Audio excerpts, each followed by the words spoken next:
नाज़रीन, मुल्क के बेशतर इलाकों में आजकल जो है हीट वेव का काफ़ी ज़्यादा सुनने में आ रहा है कि हीट वेव जारी है और अगली 3 लहरें भी आनी हैं अभी हीट वेव की। तो हीट वेव के दौरान हीट स्ट्रोक से कैसे बचा जा सकता है, उस हवाले से आपको बताएंगे कि मुल्क के अक्सर इलाकों में इन दिनों शदीद गर्मी की लहर जारी है और हीट वेव के हवाले से खबरदार किया जा रहा है बार बार।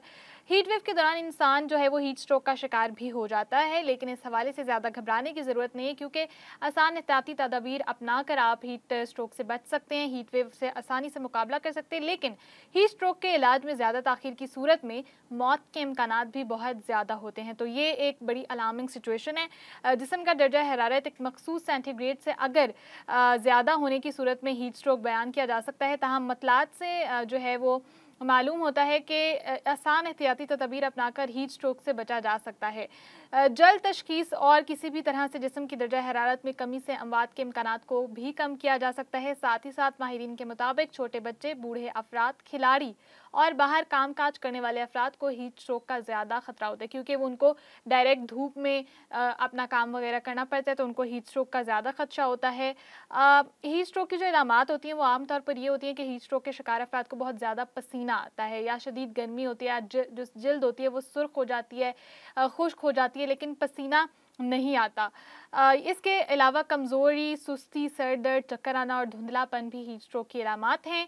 हीट स्ट्रोक से बच कैसे सकते हैं? दिन के गर्म तरीन वक्त में बाहर निकलने से गुरेज करें, ज़्यादा से ज़्यादा पानी पिएँ, ख़ास तौर पर लस्सी का इस्तेमाल करें, क्योंकि लस्सी जो है वो सबसे ज़्यादा अहम किरदार अदा करती है इस चीज़ में।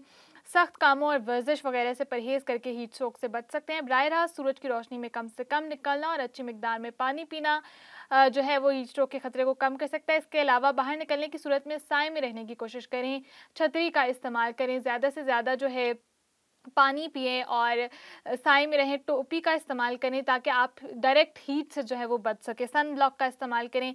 बीमार अफराद को कैफ़ीन और चीनी की मौजूदगी वाले सॉफ्ट ड्रिंक्स या चाय वगैरह इस्तेमाल नहीं करनी चाहिए, क्योंकि ये जिस्म में पानी की कमी को कम करती हैं। तो जो पानी की कमी है उसको बढ़ा देती हैं। बल्कि शदीद गर्म मौसम में नमकीन ग़िज़ाओं और छतरी का इस्तेमाल करें, सर को ढांपें। अगर गर्मी की लहर के दौरान आपको चक्कर आने लगे, कमज़ोरी, बेचैनी या शदीद प्यास और सर्दत महसूस हो, तो ऐसे में जल्द अज़ जल्द किसी ठंडी जगह पर जाकर ठहर जाना चाहिए।